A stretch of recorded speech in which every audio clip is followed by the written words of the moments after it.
Hello বন্ধুরা, তোমরা সবাই কেমন আছো? আজকে আমি তোমাদের সাথে শেয়ার করে নিচ্ছি ফুলকো ফুলকো তালের লুচি বানানোর রেসিপিটা। সেই জন্য দেখো বন্ধুরা, প্রথমে নিয়ে নিচ্ছি পরিমাণ মতো ময়দা। এবার আমি এতে দিয়ে দিলাম স্বাদ মতো লবণ। এবার এটা ভালো করে লবণটা ময়দার মধ্যে মিশিয়ে নিচ্ছি। নিয়ে এবার আমি এর মধ্যে দিয়ে দিচ্ছি ঘষে রাখা তালের কাইটা। এবার দিয়ে ভালো করে আমি এবার মেখে নিচ্ছি ময়দাটা। আমি কিন্তু এতে বন্ধুরা একটু জল ব্যবহার করব না, পুরো তালের ওই কাই দিয়েই পুরো ময়দাটা আমি মাখবো।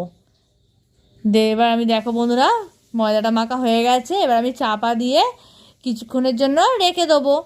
তারপর আমি তোমাদেরকে দেখাচ্ছি। দেখো বন্ধুরা, কিছুক্ষণ বাদে ময়দাটা কি সুন্দর দেখে হয়েছে, সফট আর নরম হয়েছে। তারপরে দেখো বন্ধুরা, লেচিও কাটা হয়ে গেছে। এবার এক এক করে এগুলোকে বেলে ফেলার পালা। এই দেখো বন্ধুরা, এক এক করে লেচিগুলোকে বেলে নেওয়া হচ্ছে।